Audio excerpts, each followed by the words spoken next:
Baik, kita langsung pada pembahasan kita hari ini ya. Jadi silakan teman-teman yang tidak berkepentingan untuk berbicara terlebih dahulu, jadi silakan didengarkan dulu pembahasan kita kali ini atau penjelasan saya hari ini, dan silakan di-mute dulu semuanya, gitu ya. Suaranya biar nggak nanti terganggu teman-teman yang mendengarkan, gitu ya. Saya mulai akan menjelaskan, yaitu hari ini kita akan membahas terkait dengan piutang usaha. Apa itu piutang usaha? Nah, piutang usaha merupakan tagihan kepada pihak lain, baik perorangan maupun badan usaha yang mengakibatkan adanya penerimaan kas di masa yang akan datang sebagai akibat dari penyerahan barang atau jasa yang dilakukan saat ini. Jadi kalau dilihat atau dibaca atau diamati dari pengertiannya, piutang usaha ini adalah terkait dengan transaksi yang dilakukan oleh perusahaan, gitu ya, terkait dengan pembelian atau penjualan dari produk yang perusahaan itu miliki atau dijual gitu ya. Jadi contoh permisalan yang paling gampang adalah misalkan teman-teman memiliki perusahaan A. Teman-teman mempunyai produk misalnya mie instan gitu ya. Kemudian ada perusahaan yang ingin membeli produknya teman-teman, tapi tidak bisa membayar pada saat itu juga. Nah, teman-teman mengakui transaksi tersebut adalah sebagai piutang usaha. Karena apa? Orang beli ke teman-teman tapi tidak bisa langsung membayarnya. Jadi teman-teman menganggapnya transaksi itu adalah suatu piutang. Yang nanti teman-teman di masa yang akan datang akan mendapatkan uang dari pembayaran produk yang sudah teman-teman jual. Nah, seperti itu. Macam-macamnya ada apa aja piutang ini? Nah, ada piutang usaha, ada piutang wesel, dan ada piutang lain-lain. Nah, akan kita bahas lebih mendalam di slide-slide selanjutnya ya. Nah, di sini dijelaskan lebih mendalam terkait dengan klasifikasi piutang itu sendiri. Yang ada 3 tadi gitu ya. Yang pertama adalah piutang usaha. Nah, piutang usaha itu apa? Piutang yang timbul karena kegiatan penjualan barang atau jasa dalam rangka kegiatan bisnis perusahaan, atau biasa disebut piutang dagang. Kalau yang diperdagangkan itu adalah barang-barang yang fisiknya kelihatan, itu adalah namanya piutang dagang. Ya, jadi harus ada kegiatan penjualan barang nih di dalam transaksi tersebut. Nah, piutang dagang ini ada yang jangka panjang maupun jangka pendek. Nah, yang jangka pendek itu berapa lama jangka waktunya? Yaitu kurang dari 1 tahun. Sedangkan yang jangka panjang adalah lebih dari 1 tahun. Nah, kalau teman-teman lihat di situ ada yang dalam kurung itu ya. Nih, 2/10 N30. Biasanya kalau teman-teman masih ingat, pada saat ada soal terkait dengan piutang dagang atau piutang usaha, biasanya ada transaksi-transaksi yang mensyaratkan gitu ya. Ada syarat di dalam transaksi tersebut. Nah, gunanya apa?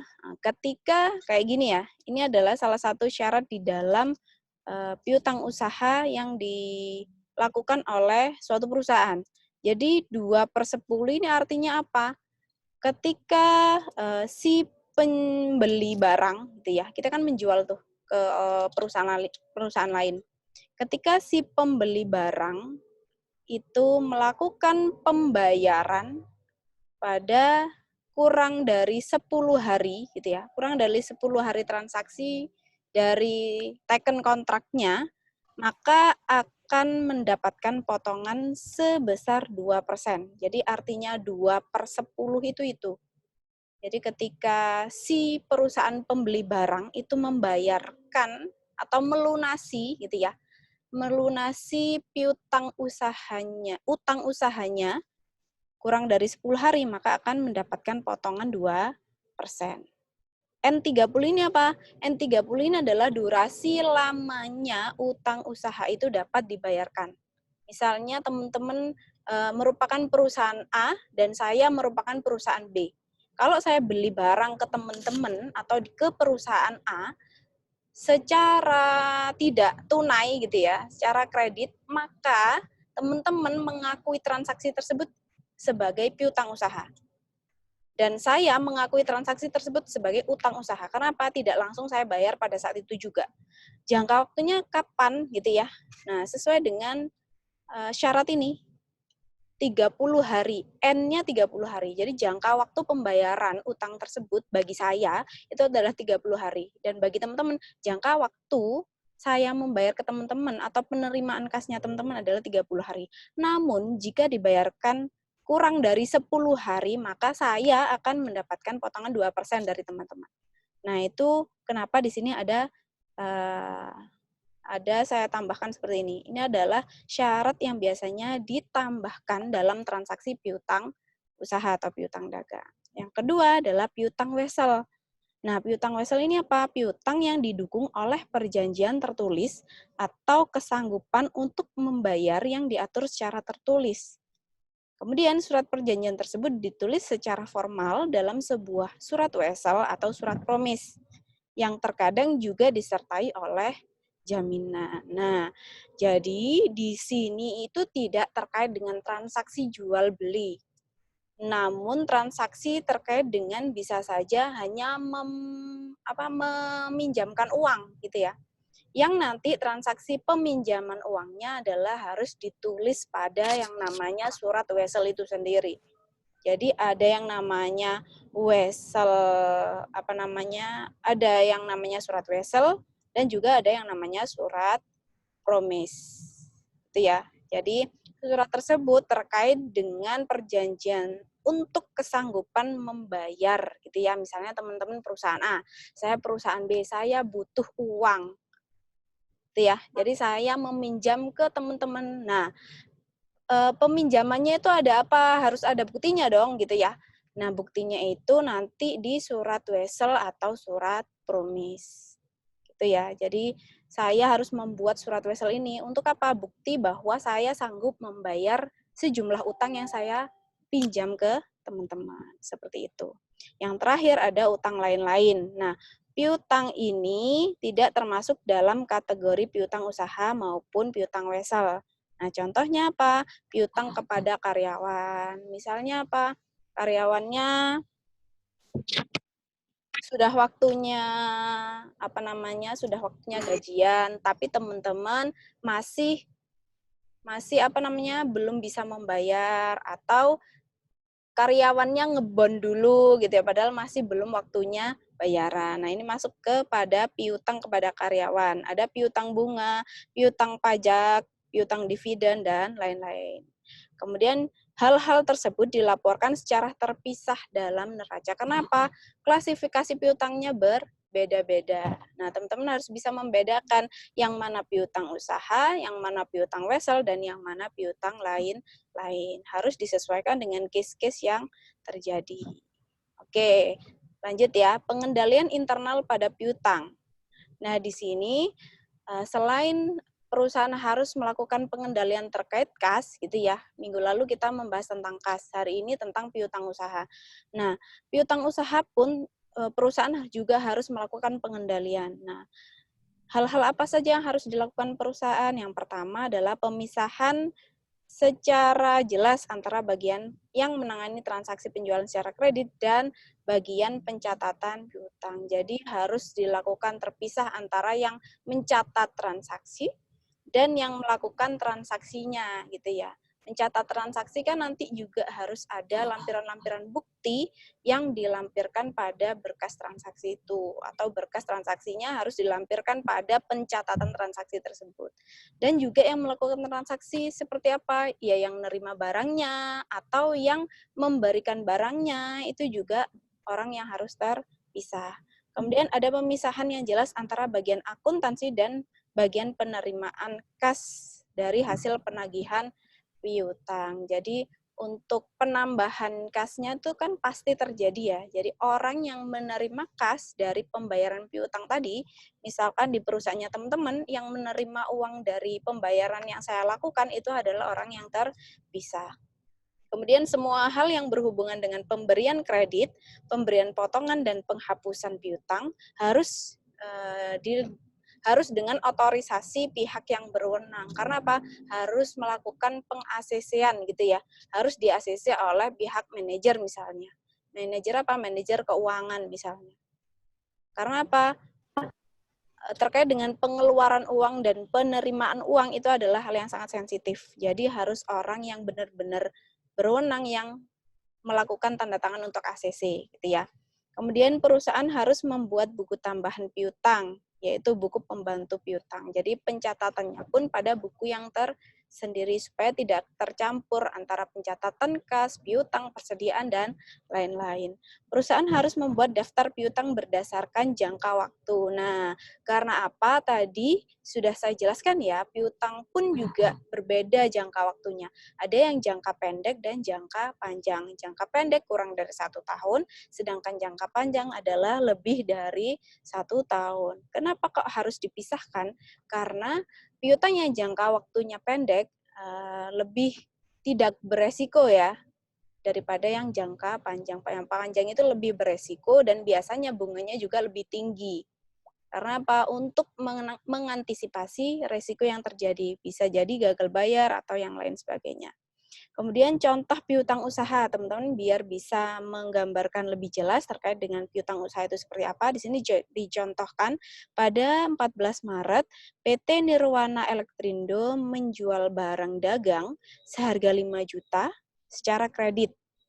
Dengan termin, nah ini ya, ini syaratnya, terminnya adalah 2/15 N60 kepada PT Gelora Indah. Jadi PT Nirwana ini menjual barang dagangnya kepada PT Gelora Indah secara kredit ya, dengan persyaratan termin ini tadi yang sudah dijelaskan di soal. Nah, pada tanggal 20 Maret ternyata PT Gelora Indah mengembalikan barang dagangnya seharga 250 karena rusak. Berarti kalau di sini ada case seperti ini berarti kan ada retur barang ya kasusnya ya. Jadi ada barang yang dikembalikan karena rusak. Either itu nggak tahu rusak di perjalanan atau seperti apa gitu ya. Pokoknya rusak dikembalikan. Nah, kemudian tanggal 27 Maret, PT Nirwana Elektrindo menerima pelunasan piutangnya dari PT Gelora Indah. Jadi, ternyata PT Gelora Indah itu baru melunasi tanggal 27 Maret. Nah, supaya teman-teman tahu, dari tanggal 14 Maret sampai dengan 27 Maret itu dihitung terlebih dahulu. Itu masuk yang mana? Ada berapa hari di sana gitu ya, 14, 15, 16, 17, 18, 19, 20, 21, 22, 23, 24, 25, 26, 27. Berarti ada 14 hari. Berarti kan kurang dari jangka waktu yang ditentukan untuk mendapat potongan. Sehingga berarti PT Gelora Indah ini mendapatkan potongan sebesar 2%. Karena apa? Terminnya yang ditentukan adalah 15 hari untuk mendapatkan potongan 2%. Sedangkan untuk jangka waktunya sebetulnya adalah 60 hari. N-nya 60 hari. Nah, untuk pencatatan transaksinya seperti apa? Kita lihat di pencatatan jurnalnya. Jadi, untuk tanggal 14 karena ada kegiatan gitu ya, kegiatan si PT Nirwana, PT siapa tadi?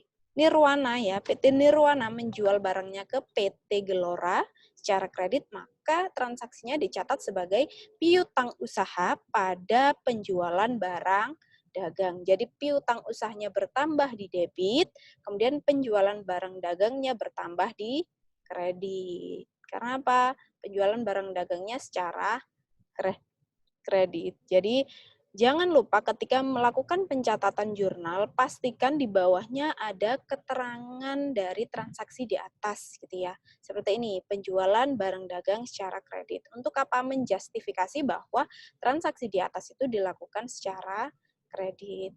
Sebesar berapa? 5 juta. Kemudian yang tanggal 20 tadi, terjadi retur barang karena ternyata si PT Gelora bilang bahwa ada barang yang rusak ketika diterima oleh PT Gelora gitu ya. Jadi di sini akunnya yang dicatat adalah retur dan keringanan harga pada piutang usaha. Sebesar apa? Sebesar yang dikembalikan oleh PT Gelora, gitu ya, 250.000. Jangan lupa juga dijustifikasi dulu, dijelaskan transaksi di atas itu terkait apa? Terkait dengan pengembalian barang dagang. Pengembalian barang itu adalah retur, gitu ya. Kemudian tanggal 27 ternyata PT Gelora bisa melakukan pelunasan gitu ya, mampu melakukan pelunasan ke PT Nirwana. Sehingga pastinya kasnya PT Nirwana bertambah gitu ya. Maka di sini yang ditulis duluan adalah kasnya bertambah gitu ya. Kasnya si PT Nirwana bertambah, kemudian ada potongan penjualan nih yang diberikan oleh PT Nirwana. Sehingga potongan penjualan PT Nirwananya bertambah di sisi debit. Kemudian yang dikredit adalah piutang usaha. Karena apa? Piutang usahanya berkurang, sudah bisa dilunasin oleh si PT Gelora ini. Nah, untuk justifikasi transaksinya adalah penerimaan pelunasan piutang. Nah, besarnya seberapa? Jangan lupa dari jumlah 50 juta tadi, 50 juta, dari jumlah 5 juta tadi, di sana ada retur pertama ya. Itu kenapa di sini kasnya tidak bulat 5 juta ya. Kemudian ada potongan penjualan. Jadi kas 5 juta itu sendiri dikurangi retur dulu, baru dikurangi dengan potongan penjualan. Sehingga kasnya hanya sejumlah 4.655.000. Kemudian si potongan penjualannya 95.000, jadi 2% dari penjualannya gitu ya. Kemudian piutang usahanya adalah 4.750.000. Sehingga untuk pencatatan jurnal transaksi yang dicontohkan tadi adalah seperti ini. Oke, kita lanjut untuk mencatat penurunan nilai piutang. Ternyata si piutang ini bisa ada penurunan nilai gitu ya. Misalnya si perusahaan yang punya utang itu sudah mencicil sedikit-sedikit gitu ya, otomatis penurunan nilai piutangnya akan mengalami penurunan. Jadi perusahaan melakukan penjualan secara kredit tujuannya adalah untuk meningkatkan atau menaikkan omset penjualan. Namun, penjualan secara kredit memiliki resiko karena masa antara penyerahan barang dan penerimaan kas menjadi berbeda. Seperti yang sudah saya singgung di awal tadi, bahwa penjualan secara kredit itu pasti ada resikonya. Karena apa? Mungkin saja di tengah jalan si perusahaan yang ngutang ke kita atau si perusahaan yang mau melakukan pembelian secara kredit ke kita mengalami entah itu penurunan omset atau apa yang menjadikan tidak bisa membayar kewajibannya ke kita. Nah, itu adalah suatu resiko di kitanya gitu ya, sebagai orang yang memiliki piutang usaha maupun piutang wesel dan piutang lain-lain. Nah, namun perusahaan butuh apa? Butuh ada yang membeli barangnya. Itu kenapa perusahaan akan tetap melakukan penjualan secara kredit. Supaya apa? Supaya omsetnya tetap ada gitu ya. Supaya perusahaan itu tetap jalan. Supaya barangnya itu tetap jalan gitu ya. Berputar gitu ya. Supaya tidak ngedown di perusahaan saja. Nah, ada dua metode untuk melakukan pencatatan penurunan nilai dari piutang itu sendiri. Yang pertama adalah metode penghapusan langsung. Yang kedua adalah metode cadangan. Nah, untuk penentuan besarnya cadangan penurunan nilai piutang ada hal-hal yang bisa kita lakukan. Yang pertama, menggunakan prosentase dari penjualan secara kredit. Yang kedua adalah prosentase dari piutang usaha itu sendiri. Yang ketiga, prosentase dari total saldo piutang usaha. Dan yang keempat adalah dari analisis umur piutangnya. Jadi, karena kita memiliki resiko kredit gitu ya, resiko gagal bayar, maka kita harus mencadangkan adanya gagal bayar itu sendiri. Karena apa? Siapa yang akan menanggung resikonya ketika perusahaan yang memiliki hutang ke kita tidak mampu membayar. Jadi kita harus memiliki inisiatif untuk perhitungan terkait dengan pencadangan penurunan nilai piutang itu sendiri. Kemudian untuk melakukan penerimaan kembali piutang yang telah dihapuskan, ada beberapa metode yang bisa dilakukan gitu ya. Jadi penghapusan piutang ini bukan berarti tuntutan atau tagihan kepada pihak debitur menjadi hilang, namun hanya untuk menghapuskan pada pencatatannya saja, tapi kita tetap harus menagih kepada si yang punya hutang supaya apa piutangnya terbayarkan. Jadi ada ini sebetulnya hanya metode pencatatannya saja gitu ya. Jadi ada dua metode, metode penghapusan langsung dan metode cadangan.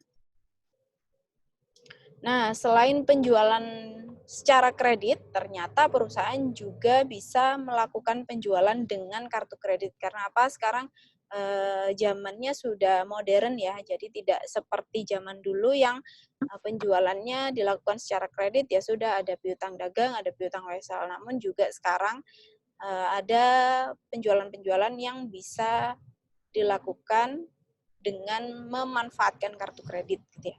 Semakin berkembangnya teknologi tentunya. Kemudian konsumen juga akan semakin terbantu ketika bank memberikan fasilitas terkait dengan kartu kredit itu sendiri. Jadi untuk melakukan perdagangan yang lebih lancar gitu ya, maka si bank ini tadi memberikan fasilitas kepada si pelanggan gitu ya, dengan penggunaan kartu kredit. Nah, salah satu produk yang diberikan pada ada 3 pihak yang terlibat terkait dengan penggunaan kartu kredit ini. Jadi ada pihak ketiganya juga gitu ya. Yang pertama otomatis ada pembeli dan penjual untuk melakukan transaksi jual beli. Untuk pemberian fasilitas kartu kreditnya ada pihak bank. Jadi pihak ketiganya kita dalam hal ini adalah perbankan atau penerbit kartu kredit. Nah, kemudian kita membahas terkait dengan pengalihan piutang usaha. Nah, terkait dengan piutang usaha, tadi sudah kita bahas juga untuk resiko-resikonya. Ternyata untuk menanggulangi resiko, perusahaan juga bisa melakukan cara yang namanya pengalihan piutang usaha. Caranya bagaimana? Ternyata ada pihak ketiga yang bisa membayarkan piutangnya dulu. Jadi kalau istilahnya sekarang adalah anjak piutang. Di situ adalah melakukan anjak piutang ya. Jadi anjak piutang kalau teman-teman nanti mengampu mata kuliah manajemen lembaga keuangan, ada yang namanya lembaga anjak piutang. Lembaga anjak piutang itu adalah lembaga yang bisa memberi fasilitas kepada teman-teman yang punya utang untuk menalangi dulu utangnya teman-teman. Nah, misalkan ya, teman-teman adalah perusahaan A yang mengutangi saya adalah perusahaan B, dan ada yang namanya anjak piutang atau perusahaan C, perusahaan yang nanti memfasilitasi saya untuk membayarkan utang saya kepada teman-teman, yaitu perusahaan A. Jadi si perusahaan C ini nanti akan membayarkan utang saya, misalnya yang 5 juta tadi, ke perusahaan A, perusahaannya teman-teman, dan saya nanti akan melunasinya ke pihak anjak piutang. Nah, itu adalah terkait dengan pengalihan piutang usaha. Jadi ada dalam transaksi itu gitu ya, ada penarikan pinjaman dengan piutang sebagai jaminan. Jadi jaminan saya adalah piutang saya tadi. Saya harus membayar kepada pihak anjak piutang terkait dengan utang yang sudah saya si anjak piutang bayarkan ke perusahaan A gitu ya. Kemudian ada juga menggadaikan piutang. Nah, ini mungkin ke salah satu lembaga keuangan pegadaian gitu ya, menggadaikan piutangnya dulu supaya apa? Dibayarkan dulu oleh si pihak pegadaiannya. Kemudian penjualan piutang kepada pihak lain. Jadi kalau misalkan kita tarik lagi kepada pembahasan terkait dengan manajemen keuangan, ada juga lembaga-lembaga yang mungkin sekarang teman-teman kenalnya ada pinjaman online dan lain sebagainya ya. Untuk apa?